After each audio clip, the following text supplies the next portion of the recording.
السلام عليكم ورحمة الله تعالى وبركاته. أعوذ بالله من الشيطان الرجيم. بسم الله الرحمن الرحيم. إن الحمد لله نحمده ونستعينه ونستهديه ونستغفره ونتوب إليه ونتوكل عليه ونعوذ بالله من شرور أنفسنا ونعوذ بالله من سيئات أعمالنا. من يهده الله فلا مضل له ومن يضلل فلا هادي له. أشهد أن لا إله إلا الله وحده لا شريك له وأشهد أن محمدا عبده ورسوله. اللهم صل وسلم على سيدنا وحبيبنا محمد وعلى آله وصحبه أجمعين. سبحانك لا علم لنا إلا ما علمتنا إنك أنت العليم الحكيم. رب اشرح لي صدري ويسر لي أمري واحلل عقدة من لساني يفقهوا قولي. اللهم انفعنا بما علمتنا وعلمنا ما ينفعنا وزدنا علما وفقها في الدين يا رب العالمين. أما بعد. Muslimin muslimat, hadirin hadirat yang dirahmati Allah Subhanahu wa taala. Alhamdulillah diberikan kita kesempatan pada malam ini beradanya kita pada bulan Rajab, dan seperti mana kebiasaannya pada Jumaat minggu yang keempat kita bersama-sama mengulang kaji berkaitan dengan sirah baginda Nabi SAW yang kita petik daripada kitab yang dikarang oleh Syekh Safiyur Rahman Al-Mubarakfuri yang diberikan judul Ar-Rahiq Al-Maktum. Dalam perbincangan yang lalu kita telah bertelusuri sedikit sebanyak di antara peristiwa besar yang berlaku pada tahun kedua Hijrah, iaitu peperangan Badar, yang mana ketika itu Nabi SAW beserta dengan lebih kurang 300 sahabat daripada kalangan Muhajirin dan Ansar berhadapan dengan jumlah yang besar daripada kalangan musyrikin Mekah yang diketuai oleh Abu Jahal. Dan ketika mana tercetusnya peperangan itu disebutkan tarikhnya ialah 17 Ramadan pada tahun kedua Hijrah. Dan bila mana berlakunya pertempuran di antara dua pasukan ini dimulakan dengan 3 di kalangan mereka, iaitu tidaklah berlaku sekaligus peperangan itu, tetapi merupakan adat kebiasaannya setiap pasukan menghantar 3 orang wakil di kalangan mereka untuk beradu tenaga daripada kedua pasukan ini. Dan ada pun yang memulakan daripada kalangan orang musyrikin ialah 3 orang di kalangan tentera Abu Sufyan ataupun Abu Jahal yang bernama Utsbah bin Rabi'ah dan juga Syaibah bin Rabi'ah. Dan yang ketiga ialah anak kepada Utsbah bernama Al-Walid. Jadi 3 orang inilah yang mewakili kalangan musyrikin Makkah. Adapun pada asalnya umat Islam, 3 orang yang mewakili ialah yang seorang bernama Auf dan Al-Harith, ataupun Auf dan Mu'adh bin Al-Harith. Auf bin Al-Harith dan juga Mu'adh bin Al-Harith. Dan orang yang ketiga ialah seorang penyair Nabi SAW yang bukan sahaja handal dalam mengungkapkan bait-bait syair, tetapi merupakan seorang yang tangkas, seorang yang handal dalam perlawanan, iaitu seorang yang bernama Abdullah bin Rawahah. Maka 3 orang inilah merupakan wakil umat Islam untuk memulakan peperangan itu. Jadi di kalangan orang musyrikin, Utsbah dan Syaibah bin Rabi'ah, kedua-dua ini merupakan adik-beradik. Dan orang yang ketiga ialah Al-Walid, merupakan anak kepada Utsbah bin Rabi'ah. Manakala pada asalnya kaum muslimin diwakili oleh Auf dan juga Mu'adh dan juga Abdullah bin Rawahah. Lalu ketiga-tiga pahlawan daripada kalangan Ansar ini meluruh ke hadapan. Dan ketika mana hampirnya tercetusnya peperangan 3 lawan 3 ini, maka orang-orang musyrikin bertanya, siapakah kamu? Maka mereka menjawab, kamilah golongan Ansar. Lalu Utsbah mengatakan, yang kami inginkan hanyalah daripada orang kami sendiri. kami tidak mahu adanya masalah dengan kamu, wahai orang-orang dari Yathrib. Lalu ketiga-tiga ini diminta untuk berundur dan digantikan daripada kalangan muslimin, daripada orang Mekah sendiri ataupun daripada kalangan muhajirin. Lalu kemudian Nabi SAW kemudian setelah mendapat seruan dan cabaran daripada musyrikin Mekah, kemudian 3 orang digantikan dengan 3 orang sahabat di kalangan muhajirin. Lalu ketiga-tiga ini, Auf, Mu'ad dan Abdullah bin Rawahah, digantikan dengan 3 orang daripada kalangan muhajirin. Siapakah yang dipilih oleh Nabi SAW? Maka Nabi SAW tidak lain tidak bukan memilih daripada sahabat baginda sendiri ataupun memilih daripada kerabat baginda sendiri. Yang pertama ialah Sayyidina Ali bin Abi Thalib, dan yang kedua ialah Sayyidina Hamzah bin Abdul Muttalib. Kedua-dua ini merupakan orang yang mempunyai pertalian nasab yang sangat dekat dengan Nabi. Begitu juga yang ketiga, yang paling senior, bernama Ubaidullah Al-Harith. Dan Ubaidah bin Al-Harith dan merupakan juga ada hubungan kerabatnya dengan Nabi SAW. Lalu Ubaidah, Hamzah dan Sayyidina Ali dipilih oleh Nabi. Lalu mereka kemudian menghampiri orang-orang musyrikin di kalangan 3 orang tadi. Lalu berlakulah pertempuran di antara mereka.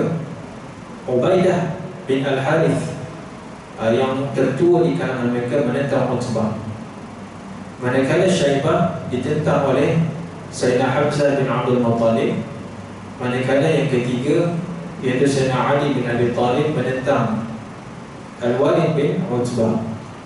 Adapun Sayyidina Hamzah dan juga Sayyidina Ali mendapat kemenangan yang mudah, berjaya mengalahkan dan membunuh 2 orang pahlawan Quraisy dan 2 orang pemimpin musyrikin tadi. Ataupun Syaibah dan juga Al-Walid dikalahkan oleh Hamzah dan Sayyidina Ali. Adapun berlakunya pertempuran yang sengit di antara Ubaidah melawan Utbah bin Rabi'ah, sehingga datangnya bantuan daripada Sayyidina Ali dan juga Sayyidina Hamzah, maka akhirnya berjaya ditumpaskan dan dibunuh Utbah bin Rabi'ah ini.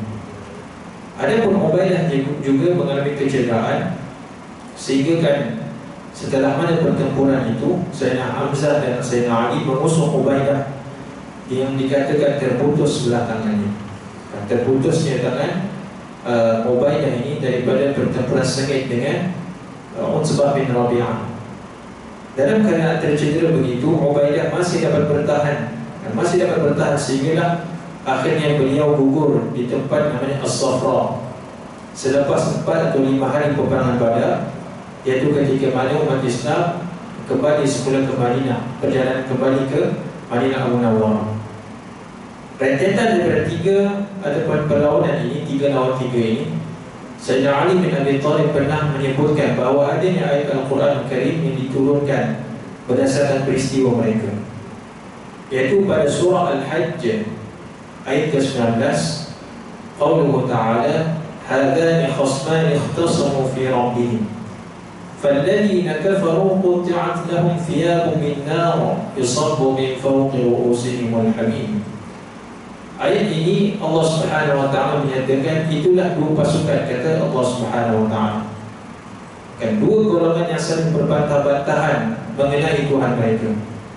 Umat Islam sudah tentu berjuang, berjihad semata-mata kerana Allah. Tetapi orang-orang musyrikin juga, mereka juga menyebutkan nama Allah, mempercayai bahawa adanya Tuhan.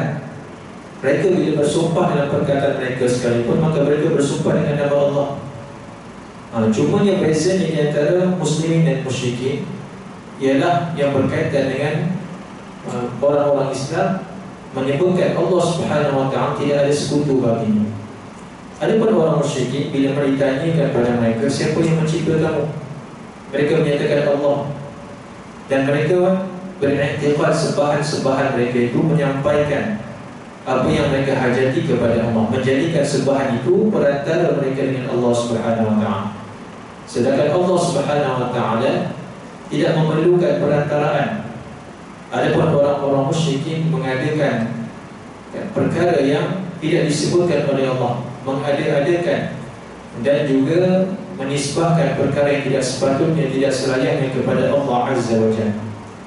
Jadi orang musyrikin juga mereka mengatakan sebelum peperangan Badar ini tercetus, Abu Jahal meniupkan semangat orang-orang musyrikin bahawa Muhammad itu telah memecah belahkan mereka mengenai tradisi yang mereka warisi sejak zaman bersama. Dan Abu Jahal bersumpah dengan nama Tuhan, bersumpah dengan nama Allah sekalipun. Tetapi malangnya pemahaman orang musyrikin ketika itu sangat jauh, sangat tersimpang dari apa yang diinginkan oleh Allah Azza wa Jalla. Dan itulah ayat yang Allah Subhanahu wa Ta'ala turunkan berdasarkan peristiwa ini. Dan Allah menyatakan, "Falladzina kafaru", adapun orang-orang kafir, "qutti'at lahum thiyaba", akan disediakan untuk mereka pakaian dari api neraka, "yusabbu min fawqi ru'usihimul hamim", serta dicurahkan atas kepala mereka air panas yang menggelegak. Ya, jadi itulah di antara ayat Quran yang turut menceritakan peristiwa pada muqaddimah berlakunya pertempuran di antara dua pasukan ini. Perlawanan tiga orang pahlawan ini berakhir dengan permulaan yang buruk di pihak orang musyrikin. Jadi starting untuk perlawanan ini ataupun peperangan ini merupakan satu yang buruk bagi orang-orang musyrikin. Tiga pahlawan mereka ditumpaskan oleh umat Islam, walaupun pada asalnya mereka menyangkakan mereka mendapat kemenangan yang mudah. Mereka telah kehilangan tiga orang terbilang daripada kalangan mereka. Bahkan ketiga-tiga yang ditumpaskan dan dibunuh itu merupakan pahlawan berkuda dan juga merupakan pemimpin besar mereka dalam masa yang serentak. Adapun umat Islam dengan penuh harapan bergantung kepada Allah dan meminta pertolongan daripadanya. Kemudian Nabi SAW terus menyusun barisan pasukannya, dan Nabi SAW bermunajat kepada Allah Subhanahu wa Ta'ala. Adapun Nabi ketika itu berada di belakang untuk memantau pasukannya. Pada kesempatan yang lalu kita telah sebutkan bahawa salah seorang pemimpin golongan Ansar bernama Sa'ad bin Mu'adz mencadangkan agar Nabi berada di belakang terlebih dahulu supaya memantau barisan pasukan baginda sallallahu alaihi wasallam. Dan Nabi menyusun strategi dengan baik. Bahkan dalam masa yang sama adanya kesempatan Nabi terus bermunajat kepada Allah Subhanahu wa Ta'ala. Dan lihatlah tuan-tuan, dalam situasi yang berkecamuk, situasi yang sangat penting, tetapi bagaimana seseorang itu tetap mencari masa untuk dia bermunajat, meminta pertolongan dengan Allah Subhanahu wa Ta'ala. Kita terapkan dalam kehidupan kita, segenting bagaimanapun keadaan, satu keadaan yang begitu sempit sekalipun, tetapi yang menentukan segala-galanya ialah Allah. Dan carilah masa untuk kita bermunajat, berzikir, mengangkat kedua belah tangan kita, berdoa pada Allah Subhanahu wa Ta'ala walaupun dalam situasi yang menekan kita, situasi yang mungkin menyukarkan kita, tetapi kunci untuk dikeluarkan daripada kesukaran itu ialah dengan bermunajat dengan Allah Subhanahu wa Ta'ala.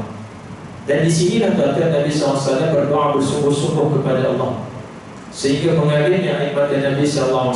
Walaupun Nabi dijanjikan kemenangan, tetapi tetap Nabi SAW ini bersungguh-sungguh meminta dari Allah, tidak sampai dahulu.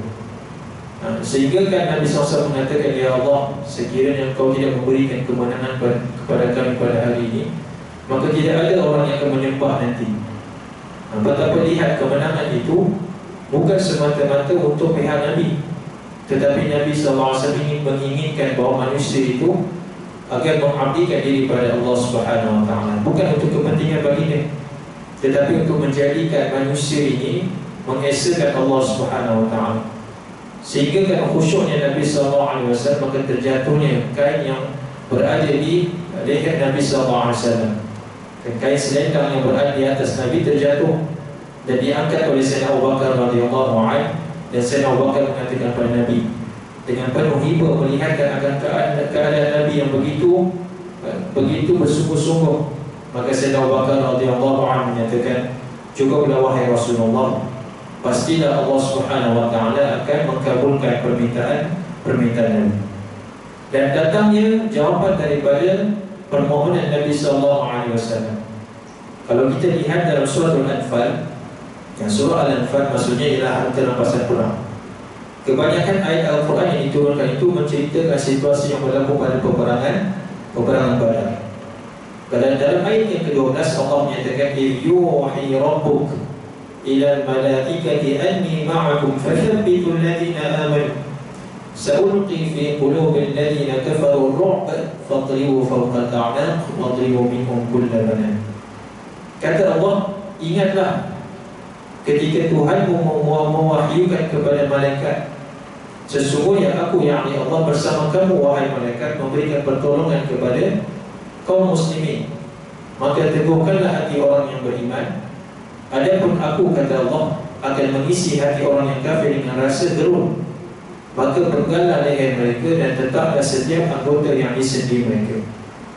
Ayat ini tuan-tuan perintah Allah kepada malaikat. Dan di antara pengertian wahyu dari sudut bahasa ialah perintah Allah kepada malaikat. Wahyu ini tuan-tuan ada pengertian dari dua perspektif. Sama ada yang dimasukkan wahyu itu dari sudut bahasa ataupun dari sudut istilah, dari sudut syarak. Dan kalau kita sebutkan wahyu dari sudut syarak, ialah perintah ataupun apa yang diwahyukan oleh Allah kepada Nabi, dan Nabi menyampaikan kepada manusia. Itu dinamakan wahyu dari sudut istilah, dari sudut syarak. Tetapi wahyu dari sudut bahasa mengandungi pelbagai maksud. Sama ada pemberitahuan Allah kepada malaikat juga dinamakan sebagai wahyu. Begitu juga manusia diberikan idea oleh Allah Subhanahu Wa Taala, cetusan idea, cetusan buah fikiran. Maka ketajaman fikiran yang Allah berikan kepada manusia itu juga merupakan wahyu yang Allah sampaikan kepada mereka, cetusan idea. Dan begitu juga kepada haiwan dan binatang, adanya ilham yang Allah berikan kepada mereka, kan fitrah wariziyah. Contohnya bagaimana haiwan atau binatang ini menguruskan kehidupan mereka. Dan tak perlu pergi sekolah pun mereka tahu apakah fungsi mereka, mengetahui bagaimanakah mereka mendapatkan makanan, bagaimanakah mereka untuk menambahkan bilangan mereka, mengawal dan sebagainya. Seperti mana Allah perintahkan kepada malaikat atau pemakaian memerintahkan kepada lebah membuat sarang mereka di tempat-tempat yang tinggi. Allah menyatakan dalam surah An-Nahl, wa auha rabbuka ila an-nahl, dan Allah mewahyukan kepada lebah, an ittakhidhi minal jibali buyuta wa minasy syajari wa mimma ya'rishun. Lebah ini Allah mewahyukan kepada mereka. Wahyu di sini bukan seperti wahyu kepada Nabi, tetapi wahyu ialah Allah memberikan perintah kepada binatang, mencampakkan fitrah kepada mereka, agar mereka itu menjadikan tempat mereka di tempat-tempat yang tinggi, bangunan, pohon-pohon yang tinggi dijadikan sebagai sarang mereka, menghasilkan madu yang adanya kegunaan kepada manusia. Itu maksudnya ialah wahyu. Begitu juga kadang-kadang wahyu yang dimasukkan dalam Al-Quran ialah merupakan pemberitahuan syaitan kepada wali-walinya. Juga Allah menggunakan kalimah al-wahyi. Wa kadzalika ja'alna likulli nabiyyin aduwwan syayatin al-insi wal jin yuhi ba'duhum ila ba'd. Ini wahyu dari sudut bahasa. Kata Allah Subhanahu Wa Taala, demikianlah kami jadikan setiap nabi itu adanya musuh mereka daripada syaitan, jin dan manusia. Dan syaitan-syaitan ini sentiasa memberikan yuhi ba'duhum, mewahyukan, yakni memberitahukan akan wali-wali mereka keburukan-keburukan yang mereka lakukan, dan rancangan-rancangan jahat. Juga disebutkan sebagai kalimah wahyu, tapi dari sudut yang buruk, kan syaitan kepada kunjung-kunjungnya daripada kalangan manusia. Adapun dalam ayat ini Allah juga memberikan perintah kepada malaikat, dan wahyu di sini dari sudut bahasa. Dan malaikat ini antara tugasannya ialah bersama dengan orang yang beriman. Dan pertolongan yang Allah Subhanahu Wa Taala utuskan daripada kalangan malaikat yang mulia. Ada dalam beberapa keadaan malaikat ini sekadar berada dalam peperangan untuk memberikan kekuatan ataupun semangat kepada orang yang beriman. Dan didoakan mereka ini, lalu adanya ketenteraman yang menyelinap di hati sanubari umat Islam.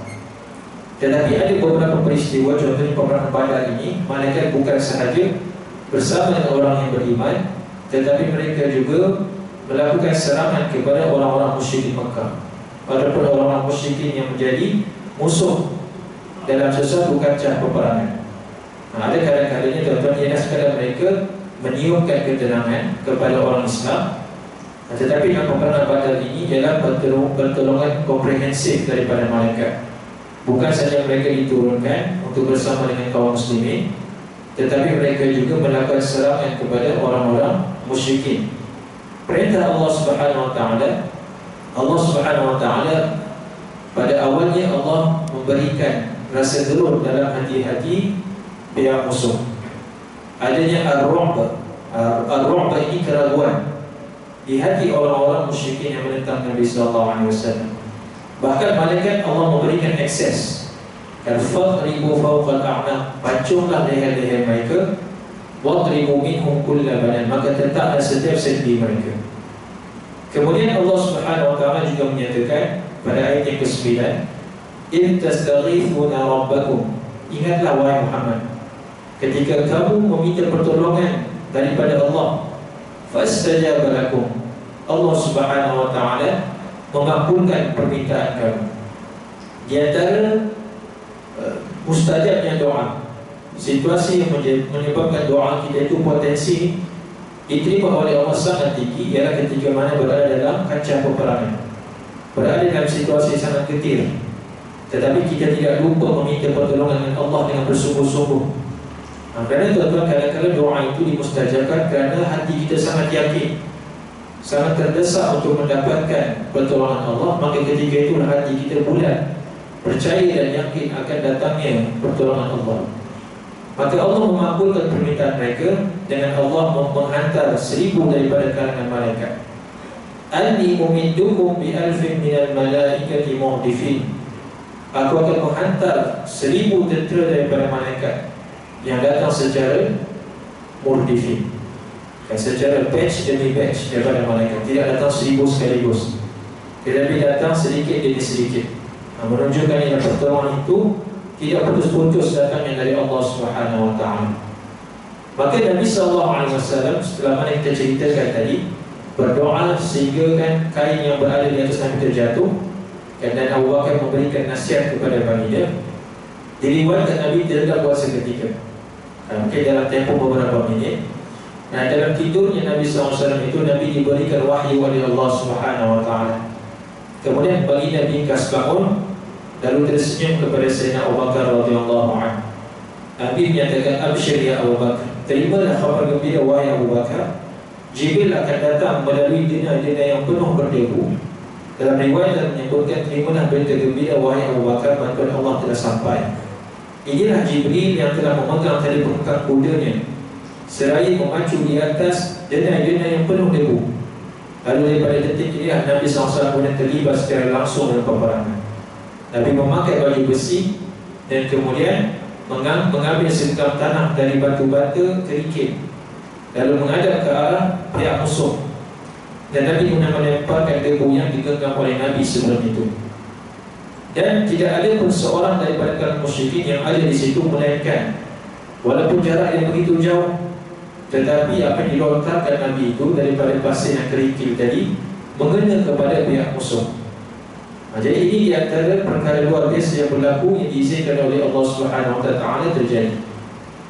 Berikutan daripada ini adanya ayat Al-Quran yang Karim yang turun menjelaskan apa yang dilakukan oleh Nabi. Falam taqtuluhum walakinnallaha qatalahum, bukan kamu yang membunuh mereka, tetapi yang membunuh mereka itu sebenarnya ialah Allah Subhanahu wa taala. Wa ma ramait id ramaita walakinnallaha rama, bukanlah kamu yang melempar kepada mereka menyebabkan mereka tercedera, kan? Tetapi yang sebenarnya yang melempar itu ialah Allah Subhanahu wa taala. Walaupun lemparan Nabi itu seolah-olah Nabi yang melakukan dalam jarak yang begitu jauh, tetapi natijah daripada lemparan itu berhasil dan mengena kepada pihak musuh. Menunjukkan di sini tuan-tuan perlunya untuk kita mengambil asbab, melakukan sebarang curahan usaha, kerana pada akhirnya Allah Subhanahu wa taala yang menyampaikan usaha tersebut. Dan tidak berpada seseorang tidak melakukan apa-apa menantikan saling pertolongan Allah, tetapi dituntut untuk kita melakukan sedikit usaha. Sama ada berjaya atau tidak, maka itu terserah pada Allah Subhanahu wa taala. Yang pentingnya Allah menagih usaha yang dilakukan oleh insan, seperti mana apa yang dilakukan oleh Nabi sallallahu alaihi wasallam. Dan Allah Subhanahu wa ta'ala memberikan ingatan, bukan kamu yang melempar ketika mana kamu melihat kamu yang melemparkan perbuatan itu, tetapi Allah jugalah yang melempar untuk membinasakan mereka. Lalu kemudian setelah mana Nabi telah memakai baju besi, telah melontar atau melempar dengan apa yang digenggam oleh Nabi, lalu Nabi SAW memberikan arahan yang terakhir kepada kaum muslimin. Rasulullah memberikan perintah agar mereka melakukan serangan. Kalau pusingan yang awal tadi ialah Nabi SAW memerintahkan lebih kepada defensif semata-mata, tetapi telah melihatkan akan beberapa perubahan yang berlaku, maka Nabi SAW memerintahkan agar dimulakan serangan. Dikobarkan semangat mereka untuk terus berjuang dengan berkata. Dan Nabi SAW ketika mana memberikan arahan untuk menyerang, diselitkan juga motivasi agar para sahabat bersungguh-sungguh untuk mendapatkan syurga yang dijanjikan oleh Allah Subhanahu wa ta'ala.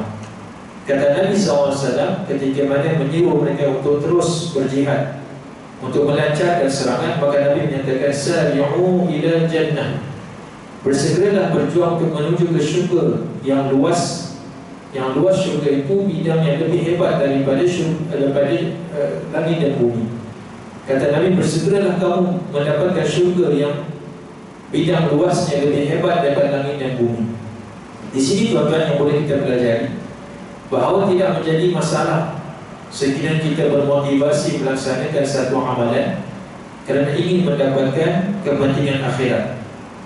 Contohnya kita bermotivasi untuk melaksanakan amal soleh kerana ingin mendapatkan syurga sebagai contoh, ingin mendapatkan bidadari, dan ingin mendapatkan rumah yang hebat, istana yang hebat di syurga Allah. Kalau kita seringkali termotivasi dengan perkara itu, maka itu tidak mengapa.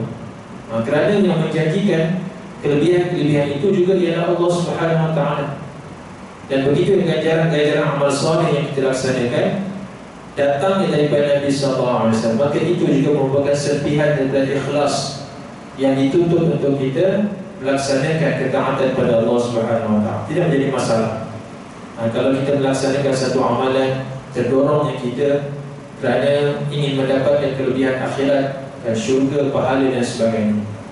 Dan bahkan dalam banyak ayat Al-Quran Al-Karim, bila mana Allah Subhanahu wa ta'ala memberikan desaan kepada manusia untuk beriman dan beramal soleh, lalu pada pengakhiran itu disebutkan akan syurga dan pelbagai bentuk keistimewaan, menunjukkan bahawa Allah Subhanahu wa ta'ala mementingkan akan ikhlas, dan dengan ikhlas itulah juga Allah Subhanahu wa ta'ala menerima akan amal soleh. Dan sedikit sebanyak kita terdorong dengan keistimewaan yang disebutkan dalam Al-Quran dan hadis Nabi SAW. Yang menjadi larangan tuan-tuan ialah bila mana melakukan satu amalan semata-mata kerana kepentingan dunia, semata-mata kerana ingin mendapatkan harta, mendapatkan pujian manusia, maka ini merupakan perkara-perkara yang menyiasatkan seseorang daripada mendapat ikhlas kerana Allah Subhanahu wa ta'ala. Jadi daripada seruan daripada Nabi ini, Nabi sendiri memberikan dan membakar semangat para sahabat, dan berjuanglah kamu kerana ingin mendapatkan syurga yang lebih luas daripada langit dan bumi. Mendengarkan kata-kata Nabi ini, maka ramailah bersahabat yang terus kembali ke hadapan, semakin bersemangat untuk meneruskan jihad mereka semata-mata kerana Allah. Salah seorang yang bernama Umair bin Al-Hammam. Umair bin Al-Hammam di antara orang yang menyahut cabaran Nabi SAW, sehingga Nabi menyatakan dia di antara orang yang diharapkan ditempatkan dalam syurga. Kemudian Umair bin Hammam ini mengeluarkan beberapa biji buah kurma untuk dimakan. Tetapi kemudian dia berkata, kalau aku masih hidup untuk makan buah-buah kurma ini, tentunya terasa sangat panjang hidup ini. Lantas dicampaknya buah kurma yang dia makan sebelah sahaja, sebelah itu ditinggalkan. Kerana apa? Dia rasa buang masa. Kalau dia makan lagi sebelah, kerana dia terus ingin untuk mendapatkan syahid di jalan Allah Subhanahu wa ta'ala. Lalu dikatakan dia hanya memakan sedikit saja buah kurma itu, dan sebahagian lain ditinggalkan, dan terus dia menyambung perjuangan yang menegakkan kalimah Allah. Dan diriwayatkan bahawa Umair ini, Umair bin Al-Hammam ini antara orang yang gugur syahid, dan Nabi menyaksikan bahawa tempatnya ialah di syurga Allah Subhanahu wa ta'ala. Begitu juga di antara orang yang syahid seorang yang bernama Auf bin Al-Harith. Auf bin Al-Harith ini siapa dia tuan-tuan? Ini yang kita sebutkan pada awal tadi, yang pada asalnya dia dah menawarkan diri untuk berhadapan dengan 3 orang di kalangan orang musyrikin tadi. Kemudian disebabkan orang musyrikin tidak ingin beradu tenaga dengan golongan Ansar, mereka meminta daripada Muhajirin. Lalu Auf ini berundur. Tetapi dalam pertengahan peperangan, Auf bin Al-Harith bertanya kepada Nabi SAW, "Wahai Rasulullah, apakah yang menyebabkan Allah tersenyum melihat hamba-hambanya?" Maka Nabi menyatakan, apabila hambanya itu menerjang masuk ke barisan musuh tanpa memakai sebarang baju besi. Maka Auf Al-Harith mengambil secara literal bahasa Nabi ini, perkataan Nabi ini, lalu segera menanggalkan baju besinya. Kerana baju besi ini tuan-tuan antara yang diperlukan dalam peperangan, memberikan pertahanan pada kita dan mengurangkan risiko daripada tercedera. Tetapi dalam masa yang sama akan melambatkan pergerakan kita disebabkan beratnya baju besi. Lalu segera Auf bin Al-Harith ini menanggalkan baju besinya, lantas bersegera meluruh ke pihak musuh. Dan dikatakan daripada tindakannya itu berjaya mengalahkan sejumlah besar daripada kalangan musyrikin. Dia menyabar pedangnya dan terus berjuang sehingga akhirnya dia pun terbunuh dalam peperangan itu. Maka orang ini juga di antara yang dijanjikan syurga oleh Nabi SAW. Tadi yang pertama bernama Umayy bin Al-Hammam, yang kedua ialah Auf bin Al-Harith. Kemudian tuan-tuan, antara yang berlaku dalam pertengahan peperangan ini, semasa Rasulullah mengeluarkan arahan secara serangan balas, serangan pihak musyrikin semakin lumpuh. Perancangan yang bijak ini menimbulkan kesan yang mendalam untuk meneguhkan lagi kedudukan tentera Islam. Mereka menjalankan tindakan serangan dan asakan yang penuh bersemangat. Mereka mula memotak-atikkan barisan pertahanan musuh dan memancung leher mereka. Semangat tentera Islam semakin berkobar apabila melihat Rasulullah memakai baju besi. Dan Nabi SAW mengungkapkan satu ayat ini, dan perkataan ini direkodkan dalam surah Al-Qamar pada ayat 45, yaitu sayuhzamul jam'u wa yuwalluna ad-dubur. Kumpulan mereka yang bersatu itu tetap akan dikalahkan, walaupun secara bilangannya mereka lebih ramai daripada kaum muslimin, dan hampir 1000 orang pada asalnya, 1300 kurang, sehinggalah angka yang tepat ialah lebih kurang 1000. Tetapi dengan bilangan 1000 ini, Nabi SAW menyatakan sayuhzamul jam', mereka ini pasti akan dipecahkan dan ditumpaskan, wa yuwalluna ad-dubur, dan kebanyakan mereka nanti akan ad-dubur, yang berpaling daripada peperangan. Tentera Islam berjuang bermati-matian dengan dibantu oleh malaikat. Dan menyebutkan malaikat ini tuan-tuan, adanya riwayat daripada sahabat bahawa adanya peristiwa ganjil yang berlaku. Contohnya daripada Ikrimah menyebutkan pada hari itu ada kepala orang Quraisy Mekah yang musyrik gugur tanpa diketahui siapakah yang memegangnya. Tidak tiba-tiba saya tidak ada serangan berlaku, terpenggallah daripada orang-orang musyrikin Mekah tanpa ada serangan fizikal yang dilihat. Adanya tangan yang terpelanting tanpa diketahui siapakah yang mencantasnya. Dan Ibnu Abbas radhiyallahu anhu berkata, ketika seseorang lelaki dari kalangan tentera Islam sedang mengasah hebat, seorang lelaki musyrik di hadapannya, tiba-tiba dia terdengar bunyi pukulan di atasnya serta suara seorang pahlawan yang berkata, "Majulah wahai kaum muslimin." Kemudian dilihat orang musyrikin yang sedang meluru di hadapannya itu, lantas terputuslah kepalanya, menunjukkan yang membunuh itu ialah malaikat. Dan kita sebutkan tentang peperangan Badar ini di antara peperangan yang secara fizikal yang melibatkan malaikat dalam serangan kepada kaum musyrikin. Kemudian lelaki Ansar datang kepada Nabi SAW menceritakan peristiwa ganjil yang berlaku. Lalu Nabi SAW menyatakan, benarlah apa yang kamu lihat, dan bukan cubaan, tapi benar-benar berlaku, iaitu datangnya bantuan daripada langit, yakni bantuan daripada malaikat. Seorang bernama Abu Dawud Al-Mazini berkata, aku sedang mengikut seorang lelaki musyrik untuk membunuhnya, tiba-tiba kepala jatuh sebelum pedangku sampai kepadanya. Maka tahulah aku, kata Abu Dawud ini, bahawa aku telah pun dibantu oleh orang lain. Dan tuan-tuan, apa yang berlaku juga ialah ketika ini salah seorang ayah saudara Nabi bernama Al-Abbas. Ketika itu tidak Islam, belum lagi Islam. Yang kita kenali tuan-tuan, Ibnu Abbas ini adanya ayah yang bernama Abdullah.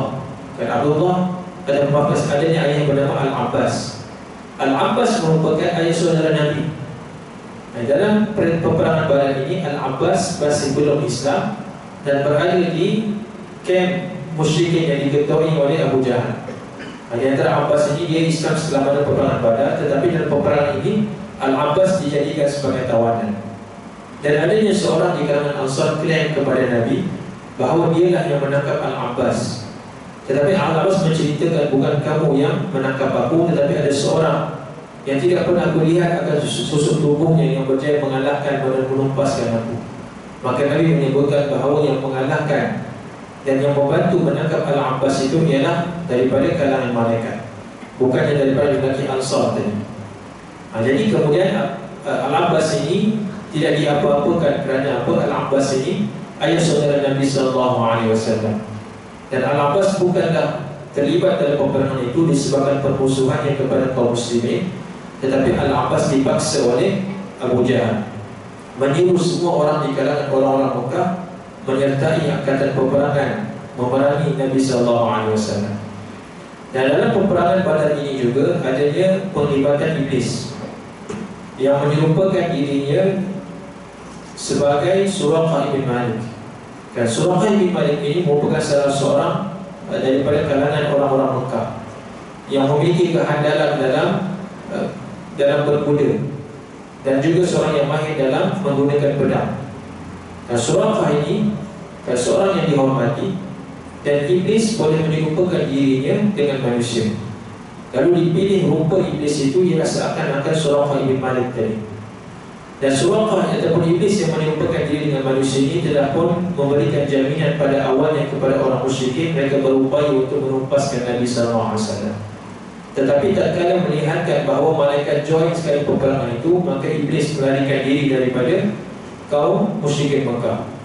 Sehingga kan bila mana iblis melihat serangan malaikat, maka dia segera melarikan diri dan ditahan oleh orang-orang musyrikin. Wahai Suraqah, ke manakah kamu? Lalu Suraqah ataupun iblis yang menyerupakan dirinya dengan manusia menyatakan, aku ingin berpaling meninggalkan kamu kerana aku melihat satu benda yang kamu tidak dapat melihat dengan mata kepada kamu. Maka dikatakan iblis tadi, Suraqah yang merupakan dirinya sebagai Suraqah, dan lari meninggalkan medan peperangan Badar, lalu terjun ke dalam dasar lautan. Kerana tuan-tuan ada sinonimnya iblis ini dengan laut. Dikatakan bahawa pusat pemerintahan mereka berada di lautan. Dan Nabi SAW menyatakan, inna iblisa yada'u arsyahu 'alal ma'. Sesungguhnya iblis meletakkan pusat pentadbirannya di atas air, di atas laut. Dan setiap kali iblis ini akan menerima laporan daripada tentera-tenteranya, bagaimanakah mereka menyesatkan manusia. Ada iblis, ada pada syaitan menyampaikan kepada iblis bahawa dia telah melakukan sekian-sekian, tetapi iblis yang memandang itu merupakan satu perkara yang baik. Sehingga adanya di kalangan tentera mereka menyatakan, aku berjaya memecah belahkan rumah tangga, maka iblis mengatakan, inilah yang terbaik yang aku kehendaki. Jadi itulah tuan-tuan yang berlaku dalam peperangan Badar. InsyaAllah kita akan lanjutkan pada kesempatan akan datang. Wallahu ta'ala a'la wa a'lam. Subhanakallahumma bihamdik, asyhadu an la ilaha illa anta, astaghfiruka wa atubu ilaik. Sallallahu ala nabiyyina Muhammad wa ala alihi wa sahbihi ajma'in. Wassalamu alaikum warahmatullahi wabarakatuh.